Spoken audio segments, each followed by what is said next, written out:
Hello, you are listening to Dr. Sushma Singh. Today, Unit 6 Liberal Perspective on Development. Let us start our topic Criticism of the Liberal Perspective. According to Foucault, liberalism retains a concern with security and advances, a novel conception of the objective of government as setting in place mechanism of security whose function is to assure the security of those natural phenomena, economic processes, and the instinct processes of the population.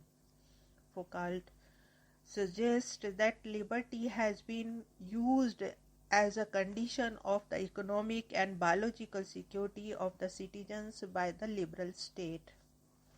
While the liberalism would adopt a legal and parliamentary framework, this is less due to an affinity with the juridical thought that because of laws, generality and exclusion of the particular and exceptional, and because through the parliamentary system liberalism permits the participation of the governed in liberal government. Indeed, Foucault seems to suggest that liberalism has more affinity with the norm than with the law. This is because, first, it constantly seeks a norm of good government in the changing balance between the governing too much and governing too little, and second, it employs mechanisms that strive to stabilize the normalized subjects in such a way that they exercise freedom in a responsible and disciplined manner. Liberalism thus participates in and fosters the society of normalization. In its emphasis on the formation of the responsible exercise of freedom as necessary to the security of the autonomous processes of economy, society, and population, liberalism multiplies the ramifications what Foucault calls dividing particles practices. That is practices in which the subject is either divided inside himself or divided from others.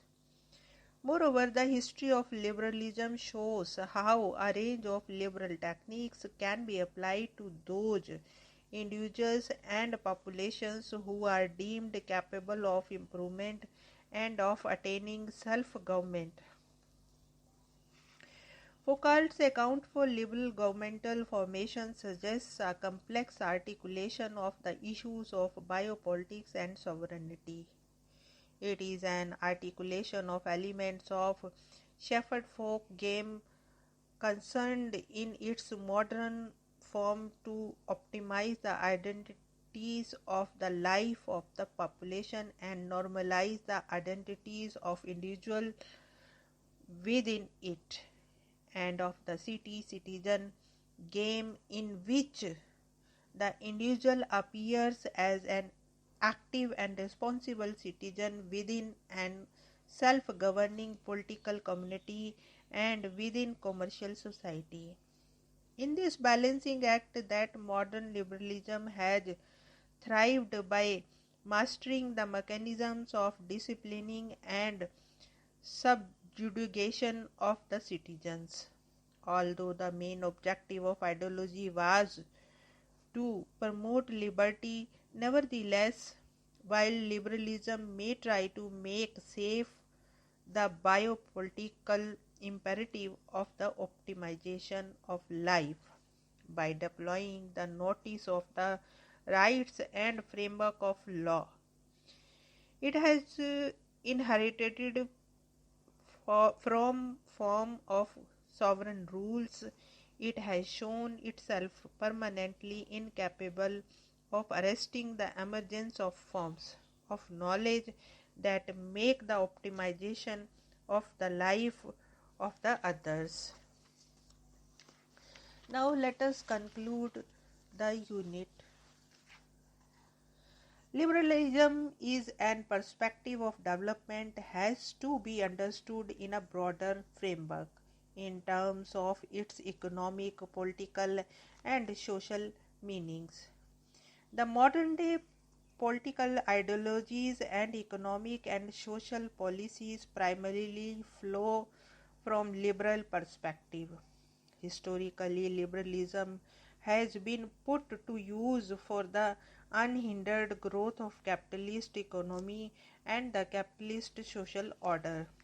A close look at the genealogy of liberal perspective of development would disentangle how the political relations, the legal systems, and the social and cultural elements have been put to use for the expansion of the principles of the free market economy worldwide. Although there has been more and more democratization and empowerment of the common people in all countries with the recognition of the principles of equality, fundamental rights and justice, and liberal states has in the ultimate analysis bailed out the capitalism from periodic crises and restored it to a strong foundation. The Marxist paradigm of the base superstructure relationship is thus reinstated. The idea of a pure laissez-faire has never been practicable because capital has always needed some kind of support from the state. The state has historically worked out strategies to facilitate the uninterrupted growth of capital and has successfully accommodated the labor force into the capitalist social order by working in the ideological, social, and cultural spheres. In the past couple of decades, liberalism has made a strong comeback in the shape of neoliberalism, and it is now out to operate on a wider global scale. The hegemonic neoliberalism is provoking new ideas and new movements for the protection of the working class and the other victims. The phenomena of globalization and its social, cultural, and political implications thus have to be examined at global scale. Although classical liberalism was shaped in the writings of economic theorists, it slowly dispersed into of social, political, etc. streams of thinking, as well as the present unit depicts liberalism as it exists in different streams of thinking. It examines the evolution of liberal state as well as the different issues such as inequality, role of state, etc., as addressed by liberalists.